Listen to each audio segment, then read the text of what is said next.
Pepe, desde el proyecto. La asistencia a las jornadas de patrimonio, ya son 13 años los que llevamos. Bueno, y a mí me toca presentar hoy al ponente, compañero de profesión y también de instituto, amigo, Carmelo Pérez. Él es licenciado en Teología, diplomado en Trabajo Social y también ha realizado estudios de tercer grado de Psicología de la Salud, si no me equivoco, Carmelo, ¿verdad? Bueno, yo el conocimiento que tengo de la historia de lo que nos va a presentar Carmelo hoy, estaba haciendo memoria, Carmelo, y era en el instituto, y yo me acuerdo hace años la preocupación personal del profesor de religión porque estaba ocurriendo algo raro, ¿no? Decía, ¿no? En su pueblo estaban muriendo chicos jóvenes, con todo el drama familiar que supone eso, ¿no? Y a partir de ahí comienza una investigación que por eso lo traemos a estas jornadas de patrimonio, donde se aúna, yo creo que de una manera muy vanguardista, la historia, la genealogía, la genética, ¿no? Y la preocupación social. No siempre, por desgracia, un palo, por así decirlo, no se me ocurre otra definición de lo que de la muerte súbita, gente joven que muere con 15, 16, 17 años, ¿no? Se transforma con el tiempo en un trabajo de investigación muy serio y sobre todo en que la historia, los archivos, la genética es la solución para ese problema grave.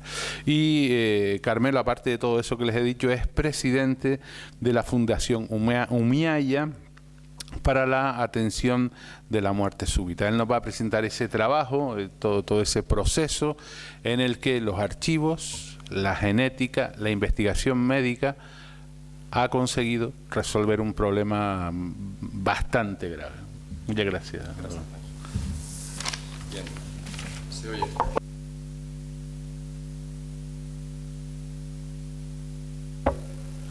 Sí. Gracias, Pancho. Lo primero que se me ocurre es mi deseo de mostrar mi agradecimiento a las instituciones y a las entidades que han organizado este espacio de encuentro, al Ayuntamiento de Agüime, al Consejo Municipal de Patrimonio Histórico, al grupo de familias de la Casa de Betania. Lo segundo, agradecer a las personas, a los que se ven, a los que están entre bambalinas, que han tenido el desvelo y el trabajo para hacer las gestiones oportunas, para que podamos estar cómodos, para que podamos encontrarnos aquí, ¿no? Agradecer a Vicente Hernández, a Pancho, a Suso Álvarez, que me han dado esta oportunidad de aprendizaje y enriquecimiento, ¿no? Y sobre todo, gracias a cada uno de ustedes por escucharme, ¿no? Y sobre todo por la atención que ya me están dispensando. De antemano les pido disculpas, no estoy bien a nivel bronquial y esto hace que mi intervención pueda ser un poco entrecortada, ¿no? Y así, entre jalío y jalío, pues intentaré exponerlo. Es probable que con esta lentitud de la voz pues me extienda un poco en el tiempo y les voy a pedir de antemano ya las disculpas, ¿no? De espacio sagrado a espacio sagrado. Mientras Pepe estaba hablando antes de los distintos almogarenes, nuestra fundación precisamente se llama la Fundación Umiaya para la Atención de la Muerte Súbita. ¿Por qué Umiaya, el otro almogarén de la caldera de Tirajana? Porque precisamente es en esa zona donde empieza a desarrollarse y a desencadenarse toda una serie de muertes súbitas en el sur de Gran Canaria. En Tirajana, sobre todo en la zona de Risco Blanco, Taidía, La Culata, de donde son originarias las primeras familias, ¿no? Así que, haciendo conexión con la ponencia anterior, pues seguimos. En este encuentro a mí me gustaría plantear y abordar dos cuestiones fundamentales, ¿no? En principio es qué fue lo que pasó y cómo se hizo.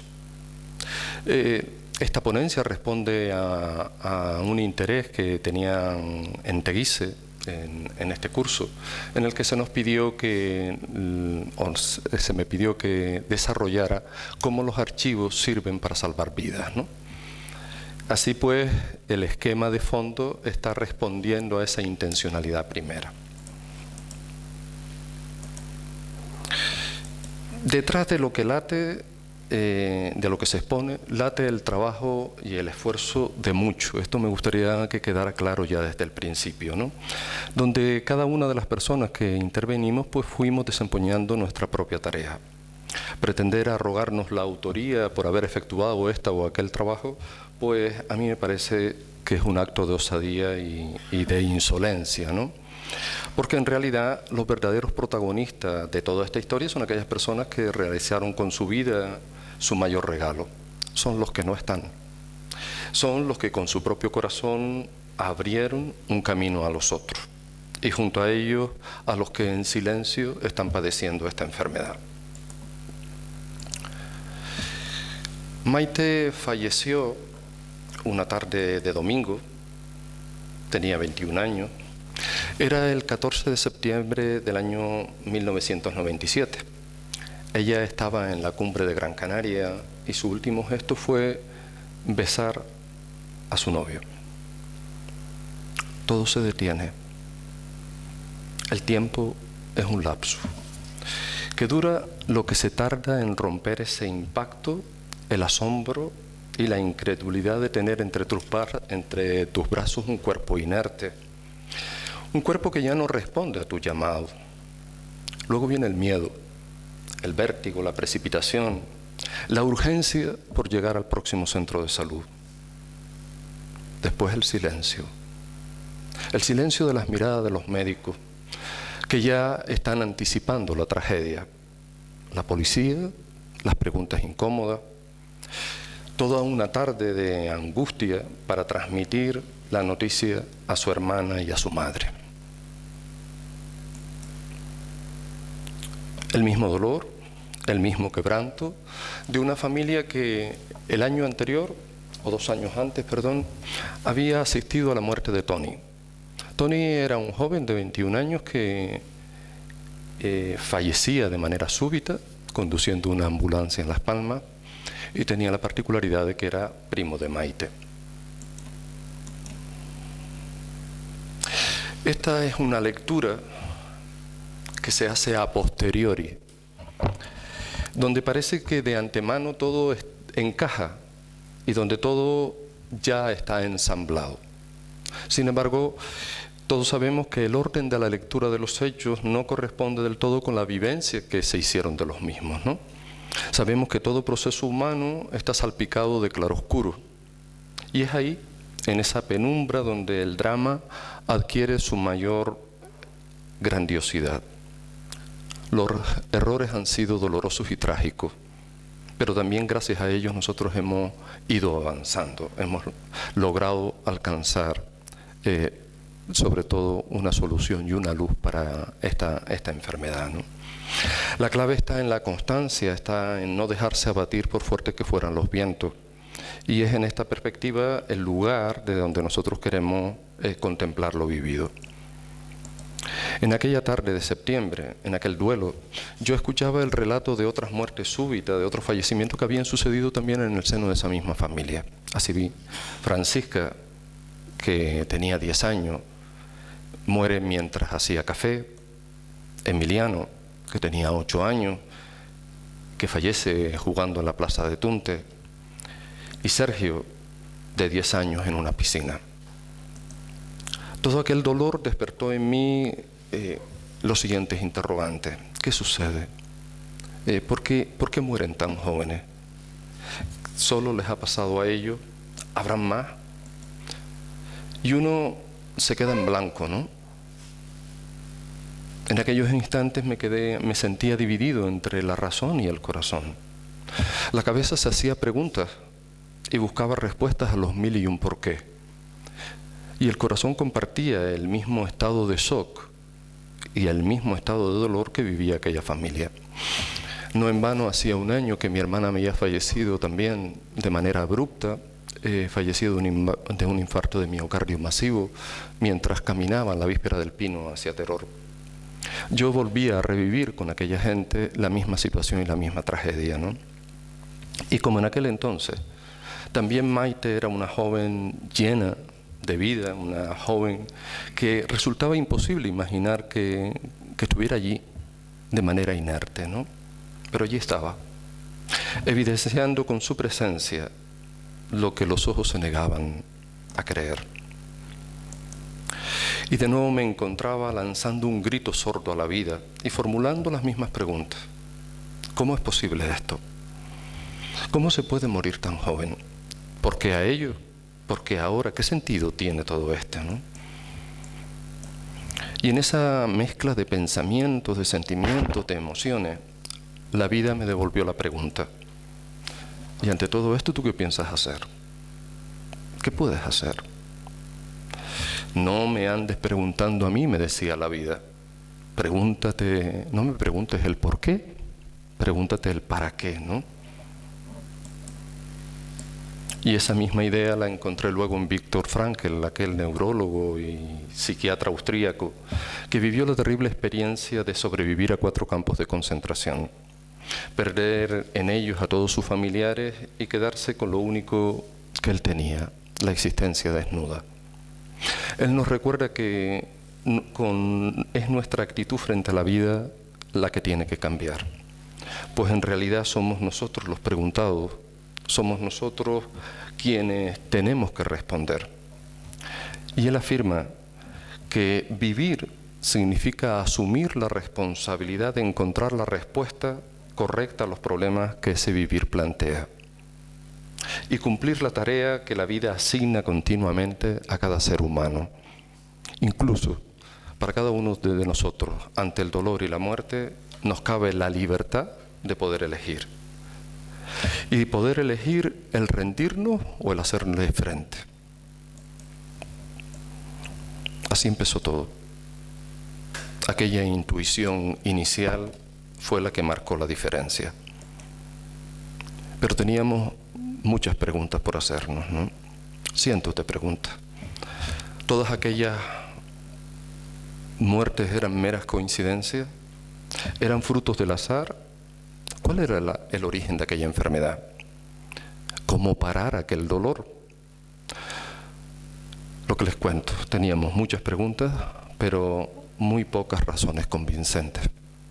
Había que seguir buscando y acceder a datos de tiempos más remotos. Y así fue como nos fuimos al archivo parroquial y al registro civil de San Bartolomé de Tirjana, y fueron estas dos instituciones las que nos ofrecieron las primeras respuestas a aquella búsqueda. Y con ellas nosotros elaboramos un pequeño dossier, un dossier que se remontaba a mediados del siglo XIX, y donde se establecían una serie de relaciones genealógicas y los fallecimientos repentinos de personas menores de 30 años. Con asombro nosotros descubríamos en esa pequeña relación que a lo largo del tiempo se habían ido produciendo muchos más fallecimientos de manera súbita de los que aquella familia podía recordar. En febrero del año 98, el Servicio de Cardiología de la Clínica del Pino realizó los primeros estudios clínicos. Sin embargo, las exploraciones invasivas y no invasivas no ofrecían datos significativos ni resultados concluyentes. Solo se repetía un pequeño indicio, que era el síncope o la pérdida de conocimiento, y que normalmente se relacionaba con actividades acuáticas.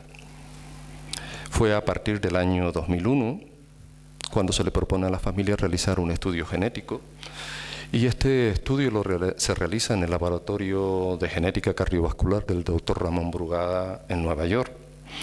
Pero tampoco la biología molecular y el análisis genético lograban arrojar ninguna luz sobre aquel problema de salud.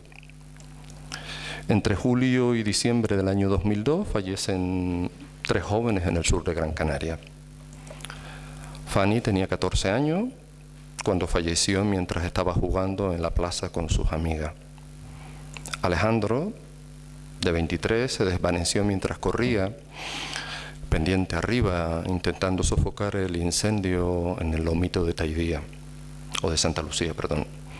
Y Francisco Javier, que tenía 19, esperaba en la parada de la guagua cuando murió súbitamente. Todas las necropsias de estas personas eran negativas y ninguno de esos fallecimientos parecían estar relacionados entre sí, ni con los anteriores, ¿no? Pedro Brugada afirma que esta enfermedad es como un rayo, pero un rayo que sucede en pleno verano, con un día esplendoroso, luminoso, completamente despejado. Con el sol radiante, un rayo impacta, pero es un rayo que no cesa para esta familia. En mayo del 2003 fallece Selene. Selene era hermana de aquella niña de 14 años llamada Fanny y muere al año siguiente. No había transcurrido ese año y en aquel hogar se volvía a vivir con intensidad el dolor y la tragedia, ¿no? Una particularidad en este caso de Selene es que tenía una hermana gemela univitelina que se llama Celeste. Por cercanía, por vecindad, volvimos a dialogar con aquella familia acerca de las intervenciones que se estaba haciendo con aquel grupo primero, sobre todo en la Clínica del Pino, ¿no? Y logramos ponerlos en contacto con el clínico, con el facultativo que estaba llevando el tema, que era el doctor Fernando Van Wemer. Si se comportan clínicamente de manera similar, si tienen la misma sintomatología, si proceden del mismo entorno, si tienen el mismo modo de morir, Fernando Van Wemer nos planteó un interrogante. Él tuvo una intuición y él me preguntaba, ¿tú estás seguro de que no existe ningún vínculo familiar entre todos ellos? La respuesta de unos y de otros era no. ¿No? Y era lógica, ¿no? Aquella familia, o estos dos grupos familiares, vivían en la misma calle, imaginen, solo en Tirajana. Viven en la misma calle, solo que unos están al principio y los otros al final de la calle. Tenían apellidos diferentes, ni unos ni otros recordaban ningún ancestro que pudiera vincularles genealógicamente. No se reconocían como parientes. La única explicación es lógica. Alguien se acostó con alguien, alguna relación extramarital se produjo en esta situación, ¿no? La intuición que Fernando planteaba era una intuición clara, sin embargo, no había evidencia de que existiera ningún vínculo entre esas dos familias.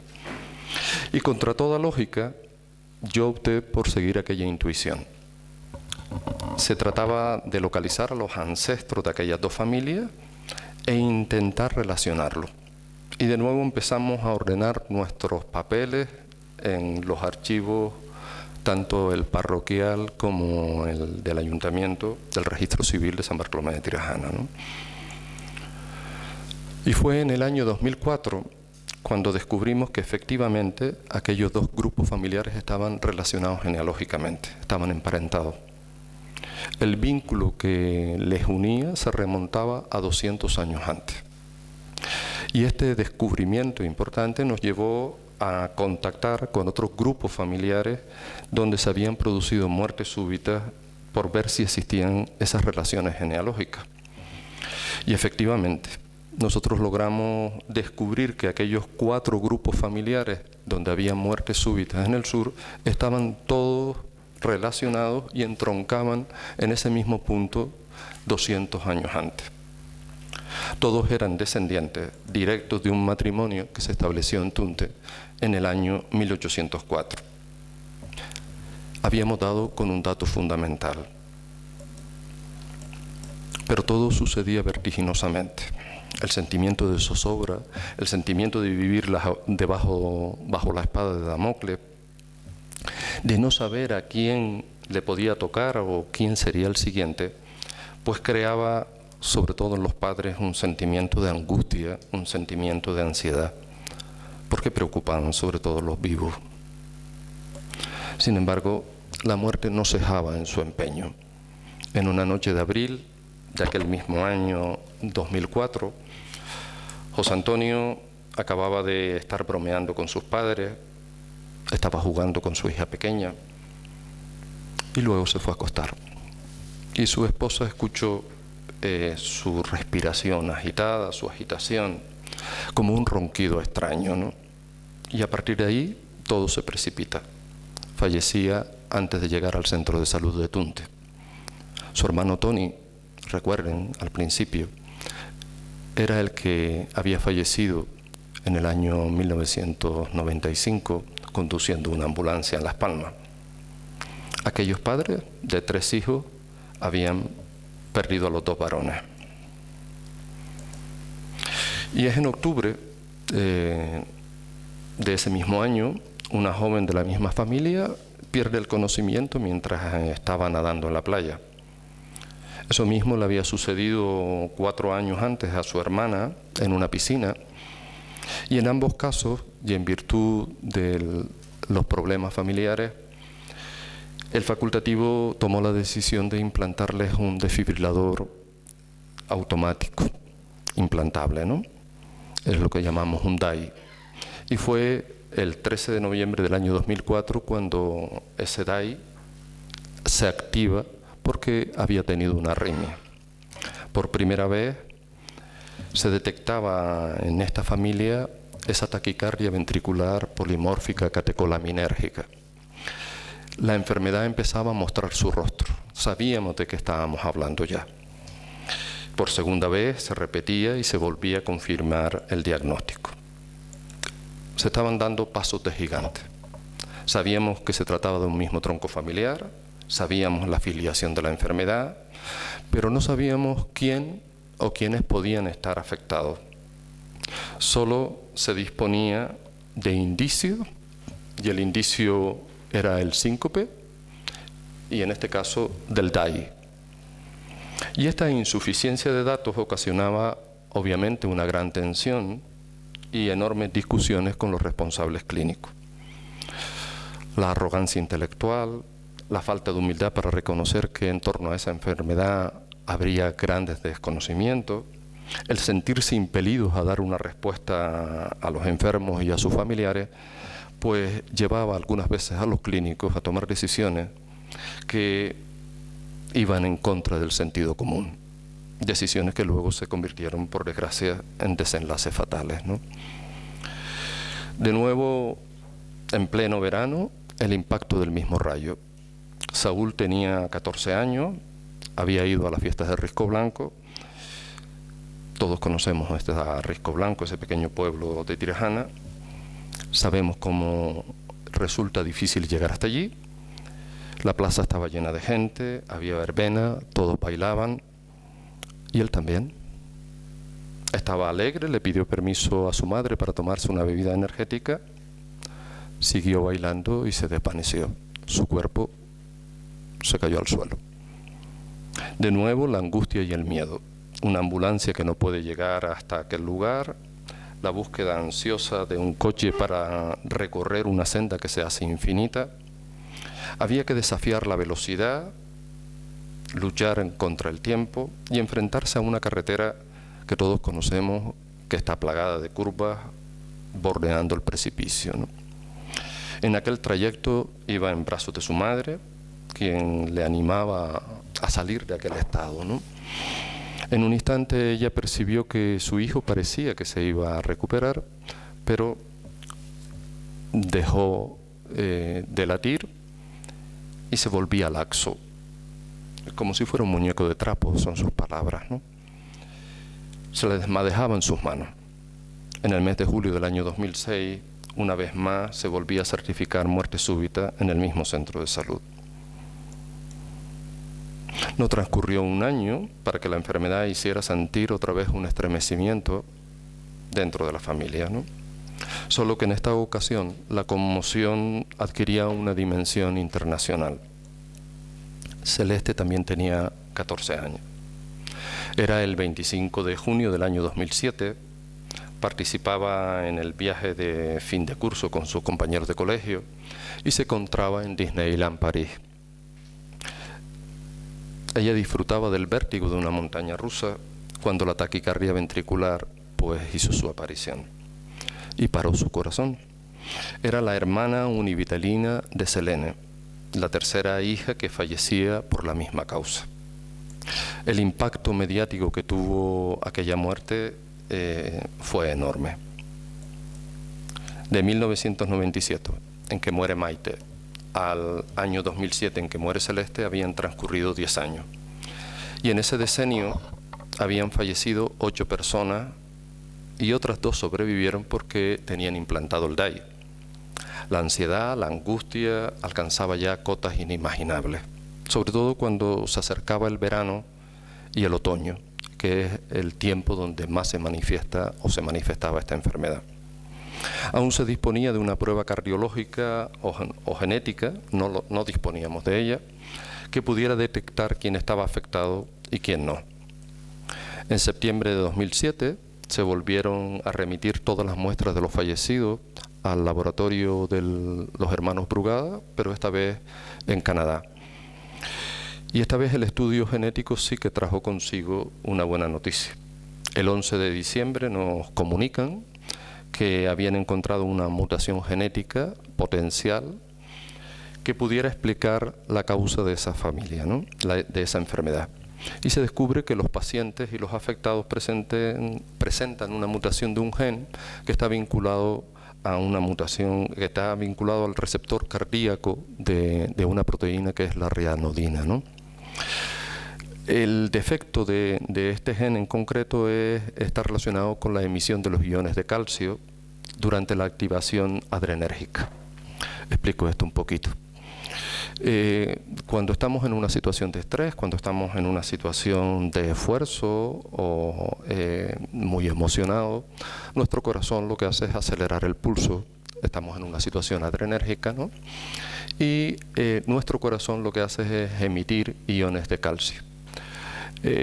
Piensen, por ejemplo, una persona corriendo y sube una escalera, cuando llega arriba, pues evidentemente está en una situación taquicárdica, ¿no? Y esa situación de taquicardia, pues nuestro corazón está latiendo a 180 latidos por minuto o 160. Pero llega un instante en que hay un mecanismo que revierte esa situación. En esta familia, el corazón, evidentemente, para hacer ese sobreesfuerzo, está emitiendo iones de calcio. Pero en estas familias en concreto, el mecanismo de reversión no está. Y entonces siguen emitiendo iones de calcio y hace que el corazón se ponga no en 180, sino que se pone en 250, 260 y entra en lo que se llama una fibrilación ventricular, lo que los cardiólogos llaman el saco de gusano, ¿no? El corazón entra en un estado en el que no hay un ritmo sinusal y entonces si no hay el impacto, lo que ellos llaman la chispa, no se vuelve un desfibrilador, no se vuelve al ritmo sinusal, ¿no? En el año 2008, la investigación adquiere un nuevo rumbo tras descubrir que los afectados de esta enfermedad eran homocigóticos. Hay un afectado que nos da el siguiente resultado. Es un niño que tanto padre como madre son portadores de la enfermedad y él se convierte en un homocigótico. Los dos transmitieron el gen, ¿no? De parte de padre, de parte de madre. Y esto abrió un interrogante para nosotros. Porque nosotros teníamos claro que la madre pertenecía a la familia, pero no teníamos claro que el padre lo perteneciera, ¿no? Al padre, por casualidad, se le planteó la posibilidad de hacerse el genotipado, que se trajera la sangre y se analizara a nivel de biología molecular, porque alguien tuvo la intuición y el recuerdo de que el padre de aquel sujeto, de aquel chico, había muerto súbitamente conduciendo un coche. Y entonces, como estaba casado con su hija, su suegra dice, pues mira, tienes que hacerte el análisis. Curiosamente, cuando vienen los resultados, los 3 miembros de la familia, padre, madre, hijo, son portadores de ese gen. El resultado lo que pone sobre la mesa es a un nuevo miembro afecto que no se encontraba en el mismo punto que habíamos dicho antes, de 1804, sino que hay que remontarse dentro de ese árbol genealógico a un punto anterior. Se trataba de un hombre que precisamente nació aquí en Agüime en el año 1749 y que se casó en 2 ocasiones y tuvo 11 hijos. Hasta aquí lo que he ido esbozando es lo que sucedió. Ahora viene la segunda parte, que es, y qué trabajo hicieron ustedes para llegar hasta el descubrimiento de esa mutación, ¿no? Es una parte un poco más prolija, igual porque tenía un sentido y un significado para la gente de Teguise, y no sé si eso responde a sus expectativas, pero voy a intentar ser un poco más ágil. Llegados a este punto, es importante señalar que no existía un diseño previo. En mi cabeza no había una investigación procesual, ¿no? Con todos los pasos que lleva una investigación de este tipo, ¿no? Esto se fue haciendo, y se fue haciendo como una respuesta a lo que nos iba surgiendo en cada uno de los momentos, ¿no? Y en aquellas circunstancias que la propia vida nos iba ofreciendo. Al final, todo se fue organizando en un corpus sistemático que en principio, evidentemente, no estaba en nuestra mente, ¿no? Para su exposición y llenar de la claridad, yo voy a intentar seguir el esquema de un artículo científico, ¿no? En un artículo científico empezamos a hablar del método. ¿Qué método es el que yo seguí? Pues principalmente yo utilicé el esquema del método genealógico y la historia clínica familiar, ¿no? Todos sabemos que el método genealógico es un proceso en el que el investigador lo que hace es recopilar una serie de datos de los integrantes de la familia: sexo, edad, relaciones de parentesco, conyugal, familiar, filial, de hermandad, para luego irlos procesando, analizarlos y plasmarlos al final en una estructura que se llama árbol genealógico. El método, pues eso, es un procedimiento, perdón, el esquema del método genealógico. La Sociedad General Nacional de Consejeros Genéticos Norteamericana estableció luego una nomenclatura para la genealogía humana y que también tenemos nosotros presentes. Si se dan cuenta, lo que se trata es identificar el caso índice o probando, que es a la persona a la que se señala con una flecha, organizar las familias en generaciones, distinguir y ir enumerando cada una de esas numeraciones con un número arábigo a la izquierda, las líneas que conectan los símbolos y establecen las relaciones, y los cuadrados designan a los hombres, los círculos a las mujeres, y en caso de utilizar diamantes, pues se designan a las personas con género desconocido o a varias personas. Todo eso se puede registrar, se pueden registrar todos los datos que se consideren importantes para la salud, incluida la muerte, ¿no? La interacción entre genetistas y genealogistas nos permite ahondar en el estudio de algunas enfermedades que se transmiten de generación en generación. Por otro lado, esto es lo que tiene que ver con el método genealógico, y ahora tenemos lo que se llama la historia médica familiar. La historia médica familiar no es más que una recopilación de datos en los que se incluyen la confirmación de diagnósticos clínicos, la identificación de los miembros que están en riesgo dentro de esa familia y sobre todo calcular el riesgo de desarrollar una enfermedad en particular. Y todos estos datos relativos a la salud médica se plasman también en ese árbol genealógico. Conocer el historial de la salud familiar, las enfermedades, los hábitos, las exposiciones ambientales, construyendo su genealogía médica, es posible evaluar la predisposición que existen en determinadas personas a padecer determinadas enfermedades. Pasamos ahora a las fuentes. ¿Qué fuentes son aquellas a las que yo recurrí? Fundamentalmente son de dos tipos, las fuentes orales y las fuentes documentales.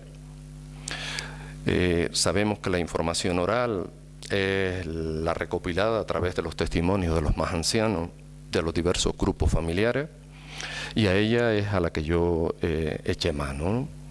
Nos ayudaron a elaborar la historia familiar a través de recordarnos cuántas muertes súbitas, quiénes las habían padecido, los síncopes, las edades de los fallecidos, y a ir estableciendo sobre todo las relaciones de parentesco entre unos y otros. También se hizo acopio de los documentos que podían facilitarnos las tareas, libros de familia, partidas de nacimiento, las partidas de matrimonio o de defunción, los informes forenses. Habitualmente una familia puede recordar con relativa facilidad hasta una tercera, una cuarta, como mucho, generación anterior, ¿no? Si se pretende ir más allá, en las familias es muy complejo que alguien recuerde el tatarabuelo o el quinto abuelo, ¿no? Para ello es necesario recurrir a las fuentes documentales, que se utilizaron fundamentalmente, son los archivos y los registros. En este caso, nosotros accedimos a esos registros que aparecen ahí. Aparecen sobre todo los archivos parroquiales, lo que tienen que ver con los archivos eclesiásticos, los archivos judiciales, los archivos municipales y las hemerotecas, ¿no? Y en ellos nosotros consultamos los siguientes fondos documentales. Dentro de los archivos eclesiásticos hicimos hincapié en los libros sacramentales, que es donde se asientan las partidas de bautismo, matrimonio, defunción, los matrimoniales, los libros de sepultura, padrones de cumplimiento pascual. Dentro de los archivos judiciales, las actas, nacimiento, matrimonio, defunción, las diligencias previas, sobre todo los informes forenses, levantamiento del cadáver, etcétera, ¿no? Y luego en los archivos municipales, padrones, censos civiles, y en las hemerotecas los artículos de prensa. ¿Cuál fue el procedimiento que se siguió? Nosotros lo que hacíamos era solicitar a la familia los datos generales, ¿no? Relativos a nombre, apellido, DNI, domicilio, fechas de nacimiento. Luego pasábamos a la solicitud de datos de filiación genealógica y establecíamos un diagrama, como ven ahí, que llega, pues eso, a una cuarta generación, al bisabuelo, ¿no? En este caso, nosotros íbamos contrastando todos esos datos con el árbol genealógico que ya estábamos elaborando e ir insertándolos en él, ¿no? Y por último, solicitábamos datos de la historia clínica familiar, que también íbamos consignando en el mismo, ¿no? El siguiente paso fue extraer muestras de sangre o muestras de tejido y remitirlas al laboratorio de los hermanos Brugada. El paso final es la estructura en un árbol genealógico para organizar toda la información, la oral y la escrita, a través de un software que nosotros empleamos, es el GenoPro. Es un software que te permite ir elaborando el árbol genealógico. En este caso era el GenoPro 2007, ¿no? Y seguíamos la nomenclatura estándar de los símbolos genealógicos. ¿Con qué dificultades nos encontramos? La primera es sobre todo el esfuerzo que se hace por verificar y contrastar los datos que se obtienen tanto de las fuentes orales como las escritas. Se hace ya ese esfuerzo intentando mantener el equilibrio entre lo oral y lo documental. Y ese equilibrio no siempre se logra. Por ejemplo, toda la indagación relativa a los miembros de las familias anteriores al siglo XX solo podía ser documental. En ocasiones también existían versiones orales de un mismo acontecimiento que a veces eran complementarias, pero otras veces eran contradictorias. Y la única manera de solventar eso era recurriendo a la fuente documental, si era posible, ¿no? También se tuvo en cuenta que las fuentes escritas pueden contener errores, pueden ser incompletas o pueden ser insuficientes. Por ejemplo, hasta inicios del siglo XX no se consignaba la causa del fallecimiento en los libros de difuntos de los archivos parroquiales. La anotación de la causa de la muerte incumbía al sacerdote, al juez de paz o al encargado competente en el registro civil. Y por tanto va a depender del nivel cultural que tuvieran y de las relaciones que mantuvieran con el médico correspondiente, siempre y cuando lo hubiera, ¿no? En este mismo sentido, observamos que la descripción de la mortis causa, o de la causa de la muerte que nos interesa y aparece en los fondos documentales, va evolucionando y depende del contexto sociocultural y de la terminología clínica al uso en cada momento, ¿no? Observen que ahí aparecen expresiones tales como si estamos en un libro sacramental, yo puedo inducir una causa de muerte súbita, a veces porque el cura ponía ese texto, ¿no? No recibió los santos sacramentos por lo improviso de la enfermedad, o solo recibió la extrema unción por no haber dado tiempo para administrar los demás sacramentos. Se empieza a hablar de taquicardia paroxística o insuficiencia circulatoria central, la causa inmediata colapso cardíaco. Observen cómo ya a partir del año 65 esa terminología va cambiando. El fallo cardiorrespiratorio, el shock cardiocirculatorio, y al final aparece ya con una terminología mucho más precisa el concepto de muerte repentina, ¿no? Las enfermedades que suelen causar muerte súbita e inexplicada pueden simular una muerte violenta, una muerte accidental o incluso una intoxicación. Son muertes fulminantes que afectan a personas que se consideran sanas o al menos están sin síntomas y ocurren mientras desarrollan una actividad habitual, pues están en el trabajo, durante el sueño o practicando un deporte o conduciendo. Y por esa razón muchas veces se ha confundido el efecto con la causa y al final se termina considerando como origen del fallecimiento lo que en realidad es la consecuencia de la enfermedad. Y esta conclusión errónea se traslada y se plasma en los documentos registrales. Por ejemplo, en una partida de defunción se cita literalmente como causa de la muerte de una joven de 15 años, en el año 48, se puso eso que les aparece ahí, la contusión en mejilla derecha. Sin embargo, su hermana explica que la chica iba montada en un burro, que estaba hablando con un vecino, cuando ella se desvaneció y se cayó del animal, y que falleció súbitamente. Evidentemente, la contusión en las mejillas es el efecto, no la causa. Y esos errores, pues, como no tengas el dato oral, pues a veces no puedes inferir el tema de la muerte súbita, ¿no? Así, dependiendo de la actividad que los sujetos estaban desempeñando antes del fallecimiento, cazar, jugar, nadar, se ha tenido que hacer frente a situaciones confusas en las que se pudiera inducir un error en la apreciación de la causa de la muerte. En las necropsias, en las fuentes registrales se ponen, por ejemplo, como origen de la muerte todo esto que a ustedes les aparece, la asfixia por inmersión, que es la causa más confusa, ¿no? Esta enfermedad debuta muchas veces en el agua y entonces mientras el sujeto está nadando o está en una piscina o en la playa, pues se puede confundir con una asfixia por inmersión, ¿no? También se planteó el dilema de cómo solventar la duda entre aquellos sujetos en los que existían razones fundadas para sospechar que habían fallecido de manera súbita. Por ejemplo, se observaba la coincidencia de que en los distintos grupos familiares donde se había originado esta muerte súbita e inexplicada, también se habían producido a la par la muerte de niños pequeños, ¿no? El número de párvulos fallecidos en algunos casos llegaban hasta 5 miembros.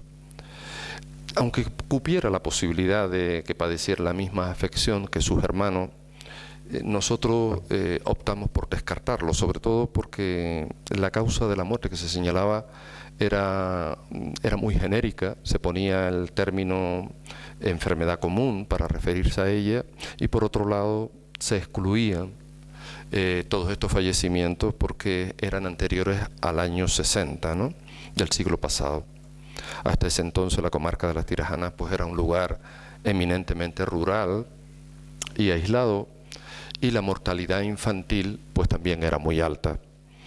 Tendríamos que considerar la carestía de bienes esenciales, los conflictos bélicos que también se desarrollaron con anterioridad a todo ese periodo. Si estamos hablando del siglo XIX y siglo XX, pues estamos hablando de la guerra de Cuba, o estamos hablando de la guerra de Marruecos, Primera y Segunda Guerra Mundial. Las dificultades y las penurias para el desarrollo de la salud y de la higiene, la escasez de servicios médicos, los grandes obstáculos para acceder. Todo, evidentemente, todos estos factores inciden en que ese índice de mortalidad infantil, pues evidentemente sea alto, ¿no? Es importante señalar que esta investigación se ha podido realizar gracias a que en los libros sacramentales o en los registros y en las actas del registro civil se consignaba la causa de la muerte. Sin embargo, es a partir del año 94, con esa publicación de la orden ministerial que habla de la supresión del dato relativo a la causa de la muerte en la descripción de la defunción, lo que va a condicionar investigaciones posteriores. Probablemente ya no se pueda hacer en el futuro porque esa indicación no va a aparecer, ¿no? ¿Cuál es el problema del acceso a las fuentes documentales? Pues miren, depende de la fuente registral. Nos fuimos encontrando nosotros con diversas dificultades, ¿no?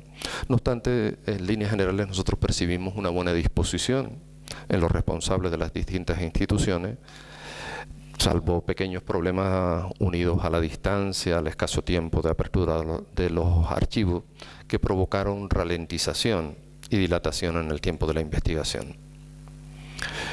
Ahí se consignan las distintas dificultades en los archivos eclesiásticos, en los registros civiles, en los judiciales, en los municipales y en las hemerotecas, ¿no?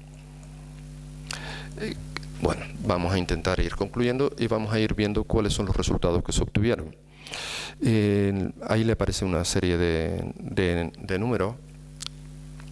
Si se observa que actualmente nosotros elaboramos un árbol genealógico que consta, aunque ahí le parezcan unos 3.746 individuos, estamos en estos momentos inmersos en una investigación con una familia que por el orden de las casualidades pues tenemos que investigar. Todo sucede a partir del año, de mitad del hace 2 años. En Fuerteventura un niño está en la playa y se va al fondo. Su hermano está con él y logra sacarlo.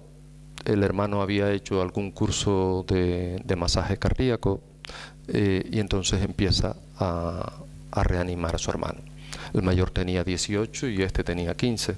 Gracias a ese masaje cardíaco, pues logra mantenerlo con vida hasta que llegan los servicios sanitarios, ¿no? La casualidad, aquel niño para mí era conocido, era el hijo de un amigo, pero él siempre me habló de un semiahogamiento.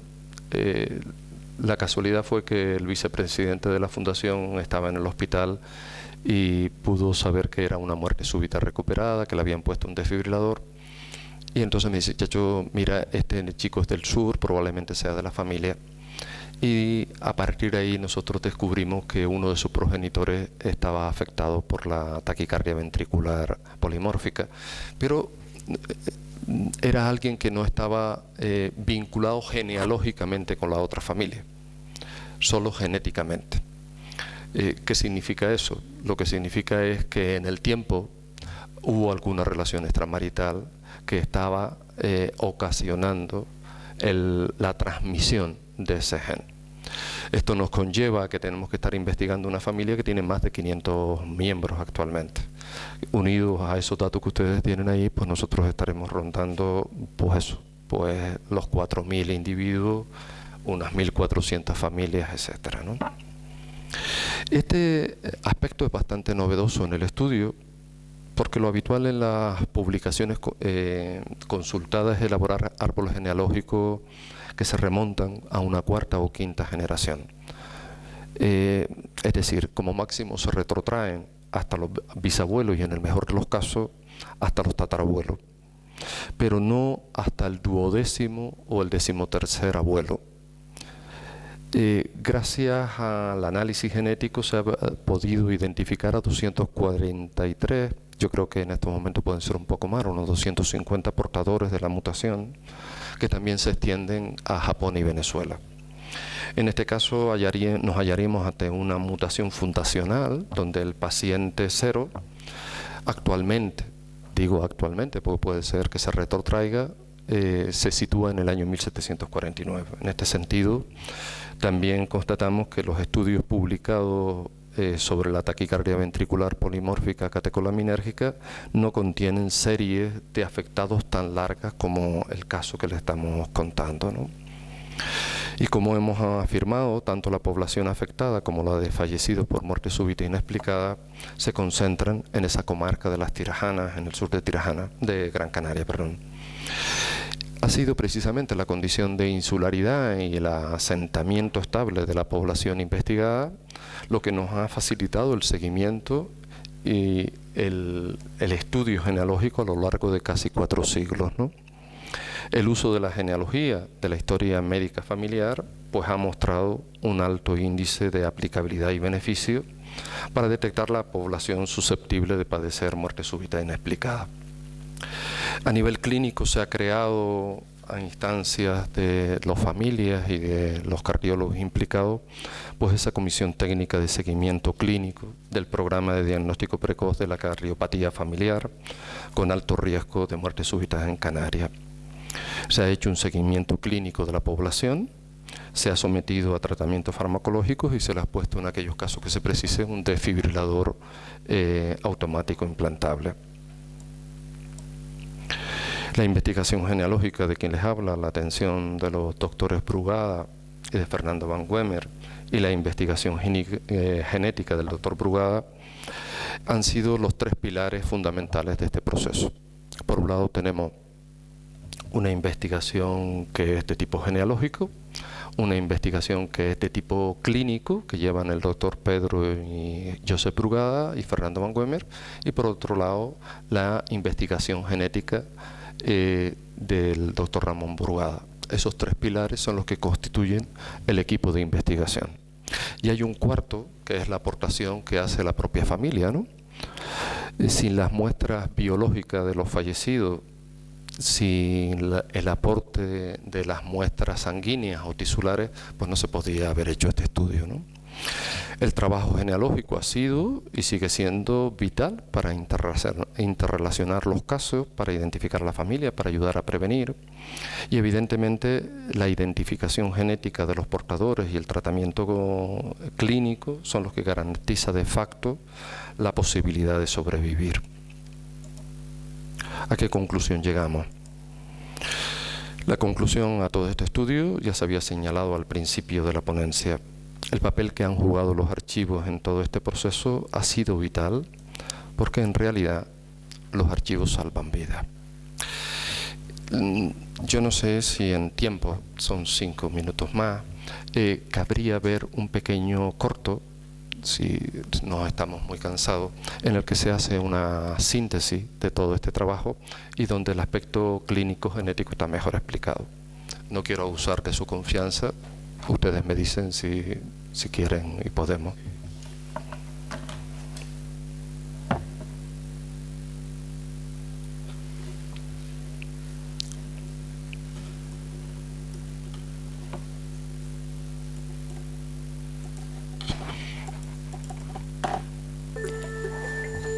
En noviembre de 1995, mientras conducía, falleció de modo súbito un joven de 21 años. 2 años más tarde, en septiembre de 1997, mientras caminaba, murió su prima de la misma manera. Ambos tenían la misma edad y su familia procedía de un pequeño pueblo en la isla de Gran Canaria denominado San Bartolomé de Tirajana. Las autopsias que se le practicaron a ambos no revelaron ningún hallazgo que justificara la causa de la muerte. La familia, preocupada por la constante presencia de la muerte entre los suyos, decidió elaborar un pequeño estudio familiar en el que se establecían conexiones con otros fallecimientos súbitos de personas menores de 30 años. Todo parecía indicar que se trataba de una enfermedad genética. Mientras continuaban los estudios clínicos, falleció súbitamente un joven de 25 años mientras dormía. Era el segundo hijo fallecido de una familia de 3 hijos y hermano del primer joven de 21 años que habíamos comentado. Mientras tanto, en el sur de Gran Canaria se seguían produciendo fallecimientos súbitos en niños y personas jóvenes, todas menores de 30 años, con una característica común: la necropsia siempre era completamente normal o negativa. El 30 de junio de 2002 y el 20 de mayo de 2003 fallecieron de forma súbita dos hermanas de 14 y 10 años, mientras una jugaba y otra nadaba en una piscina respectivamente. En ese mismo año 2002 falleció el 2 de septiembre un joven de 23 años mientras corría y el 7 de diciembre otro joven de 19 años mientras esperaba al autobús. Después de estas muertes consecutivas, comenzó a surgir la interrogante de si no habría algún nexo común entre todas ellas. Dado que todos proceden de la misma zona de San Bartolomé de Tirajana y el comportamiento clínico de la enfermedad era bastante similar entre estos 4 grandes grupos familiares, ¿no estarían emparentados entre sí? Un equipo multidisciplinar puso en marcha una profunda investigación genealógica. Se recogieron fuentes documentales en archivos parroquiales, civiles, municipales, hemerotecas, así como el testimonio oral de los pacientes más ancianos. A finales de 2004, las familias descubren que estaban emparentadas y que poseían ancestros comunes bastante lejanos y que en realidad eran ramificaciones de un mismo árbol genealógico. Un árbol que actualmente posee más de 2.000 miembros, más de 400 familias y más de 1.000 líneas genealógicas. Descubrieron que todas las ramas entroncan en un matrimonio establecido en Tunte en 1804, de quienes nacieron 7 hijos con su correspondiente descendencia, y que sus raíces nacían en Risco Blanco, La Culata, Taidía, en la misma comarca de San Bartolomé de Tirajana. En julio de 2006 falleció súbitamente un niño de 14 años mientras bailaba, y en junio de 2007 falleció súbitamente una niña de 13 años, tercera hermana con muerte súbita de una familia de 4 hijos que falleció en un parque de atracciones. En diciembre del 2007 se nos comunica que varios miembros de esta familia son portadores de una mutación en el gen que codifica el receptor cardíaco de la rianodina. Se produce un cambio de aminoácido en la región citosólica de la proteína en la posición 357, cambiando de una glicina a una serina. A raíz de dicho descubrimiento, se realiza el genotipado de alrededor de 2.000 personas con sospecha de pertenecer a dicha familia, detectándose que en el árbol genealógico entroncan en un punto anterior, concretamente a un sujeto nacido en 1749 que se casó 2 veces y tuvo 5 hijos. Hemos genotipado alrededor de 2.000 personas con sospecha de pertenecer a dicha familia, detectándose 215 pacientes positivos para la mutación G357S, de los que 36 pacientes habían fallecido súbitamente con una edad media de 18 años. Nos quedamos con una población de 179 pacientes portadores vivos de una mutación en el gen de la rianodina. Hemos elaborado un protocolo clínico de seguimiento y tratamiento de estos pacientes desde una comisión establecida en nuestra región. El protocolo consistía en realizar una prueba de esfuerzo, un Holter y una ecografía sin tratamiento. Y posteriormente se inicia tratamiento beta-bloqueante a dosis crecientes, evaluándose cada 3 meses con prueba de esfuerzo la efectividad del tratamiento beta-bloqueante tanto en la frecuencia cardíaca como en la aparición de arritmias ventriculares con el ejercicio. Durante un seguimiento de 4 años no se han detectado eventos cardíacos en pacientes negativos para la mutación. En el año 2009, un joven de 16 años perteneciente a la familia y que no se había querido genotipar, fallece súbitamente mientras desarrollaba un esfuerzo emocional intenso. No estaba en tratamiento beta-bloqueante. Posteriormente, se comprobó la positividad de uno de sus progenitores. En el año 2010, otro joven de 33 años falleció súbitamente durante un esfuerzo físico. Su familia tampoco había querido genotiparse y posteriormente se comprobó que uno de sus progenitores era positivo para dicha mutación. Y en muestras obtenidas de la necropsia se comprobó que el mismo paciente era positivo para la mutación.